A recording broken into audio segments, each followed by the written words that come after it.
Assalamualaikum warahmatullahi wabarakatuh. Bagaimana nih kabar kalian pada pagi hari ini? Alhamdulillah jika kalian berada dalam keadaan yang sehat. Sebelum kita memulai pembelajaran, alangkah lebih baiknya jika kalian menata dulu nih tempat duduk dan alat tulisnya agar kalian lebih nyaman, berkonsentrasi, dan materi yang akan Ibu sampaikan bisa kalian pahami dengan baik. Coba di sini ada yang sudah tahu belum tujuan pembelajarannya itu apa saja? Apa? Belum? Ya, kalau belum akan Ibu jelaskan. Ibu sarankan untuk kalian catat. Coba keluarkan buku tulis dan alat tulisnya. Oke, sudah? Tujuan pembelajarannya yang pertama, menjabarkan klasifikasi piutang. Yang kedua, mengetahui makna dan penyebab piutang tak tertagih. Yang ketiga, menjelaskan sistem penghapusan piutang tak tertagih. Yang keempat, menjurnal dengan menggunakan metode penghapusan langsung. Yang kelima, menjurnal dengan menggunakan metode penghapusan cadangan atau tidak langsung. Nah, hari ini kita akan belajar mengenai piutang tak tertagih. Apakah kalian ada yang tahu apa itu piutang tak tertagih? Hayo jawab dong, apa? Oh, karena kalian diam saja berarti kalian belum tahu ya? Ibu akan beritahu, piutang tak tertagih adalah utang yang tidak akan dibayar oleh debitur atau piutang yang tidak bisa ditagih karena debitur telah keluar dari bisnis dan harus dihapuskan di rekening. Hal ini akan menjadi kerugian bagi perusahaan karena uang yang telah dikeluarkan oleh perusahaan tidak akan sepenuhnya kembali. Lantas, apa saja sih penyebab terjadinya piutang tak tertagih? Apakah ada yang tahu penyebab piutang tak tertagih itu apa saja? Coba acungkan tangannya. Ya, silakan Sri. Penyebab piutang tak tertagih itu apa? Iya, betul sekali. Tadi Sri mengatakan penyebabnya itu yang pertama perusahaannya itu bangkrut. Betul sekali jawabannya. Kebangkrutan menjadi salah satu faktor terjadinya piutang tak tertagih karena debitur tidak memiliki uang untuk membayar kewajibannya. Lalu yang kedua, ada yang tahu tidak penyebab piutang tak tertagih itu apa? Hayo, apa? Tidak tahu? Oke, Ibu lanjutkan. Yang kedua adalah pelanggan yang menunggak terlalu lama. Dan yang terakhir adalah pelanggan yang kabur atau melarikan diri. Maka itulah yang menyebabkan terjadinya piutang tak tertagih. Bagaimana sistem pencatatan penghapusan piutang tak tertagih? Hayo, siapa yang tahu? Acungkan tangannya. Belum tahu? Oke, jika belum tahu, maka akan Ibu kasih tahu. Sistem pencatatan penghapusan piutang tak tertagih itu terbagi menjadi dua metode. Yang pertama adalah metode langsung.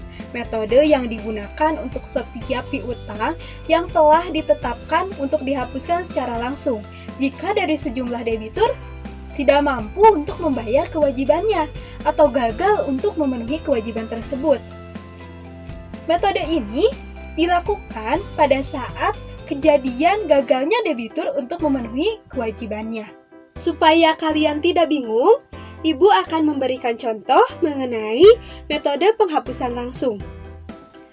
Yaitu, pada tanggal 10 Mei, piutang Tuan Danang ditetapkan tidak dapat tertagih. Saldo sebesar Rp200.000 dihapus dari pencatatan. Dengan jurnal, beban piutang tak tertagih didebit sebesar Rp200.000 dan piutang dagang Tuan Danang dikredit sebesar Rp200.000. Setelah dilakukan penghapusan terhadap piutang Tuan Danang, ternyata pada tanggal 1 November, Tuan Danang itu memberikan cek sebesar Rp200.000 untuk membayar piutangnya. Maka perusahaan harus membuat jurnal kembali. Pertama, perusahaan harus membuat jurnal untuk mengembalikan piutang yang telah dihapuskan.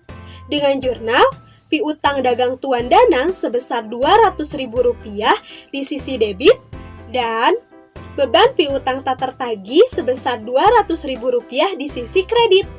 Yang kedua, perusahaan juga harus membuat jurnal untuk mencatat pelunasan piutang. Dengan jurnal, kas di sisi debit sebesar Rp200.000 dan piutang dagang Tuan Danang di sisi kredit sebesar Rp200.000. Tadi Ibu telah menjelaskan mengenai metode langsung beserta contohnya. Yang selanjutnya kita akan bahas mengenai metode cadangan. Apakah di antara kalian ada yang tahu apa itu metode cadangan?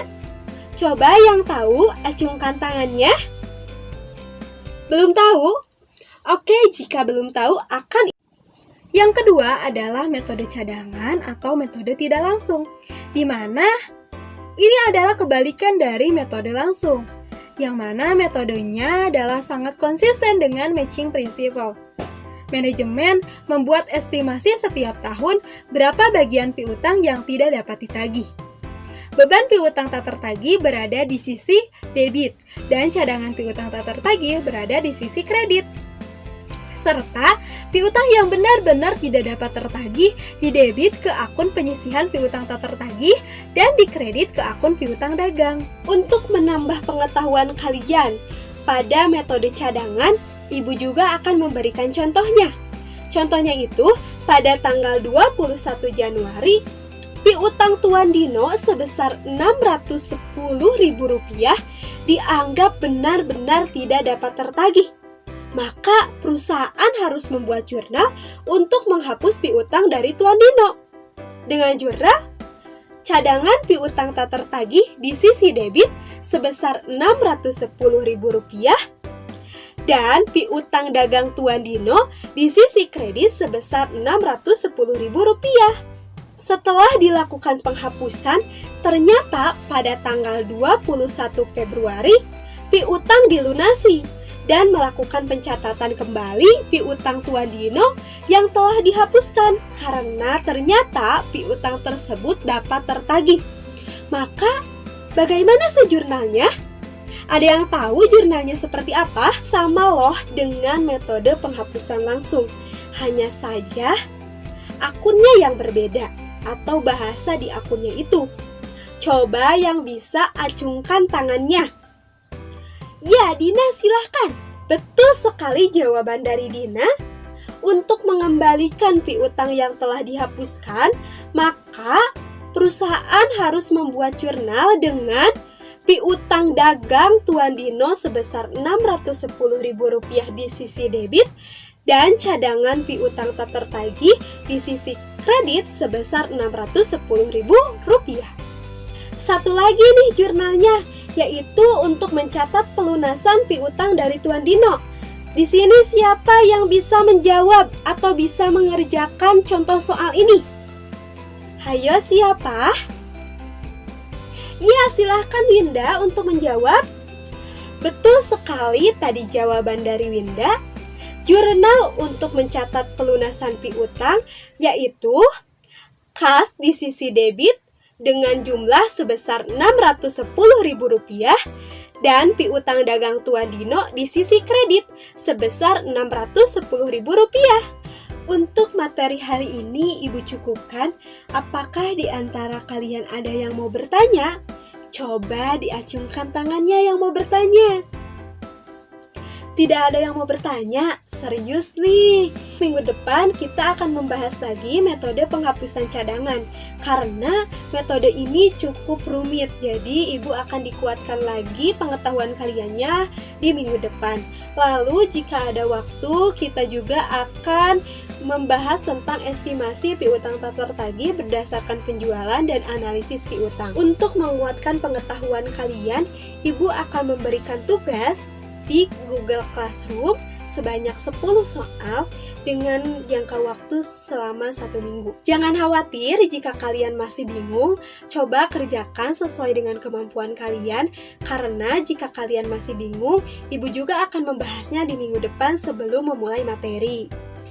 Mungkin itu saja yang bisa Ibu sampaikan.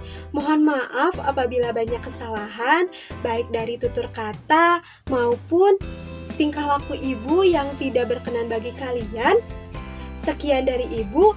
Wassalamualaikum warahmatullahi wabarakatuh. Sampai ketemu di minggu depan.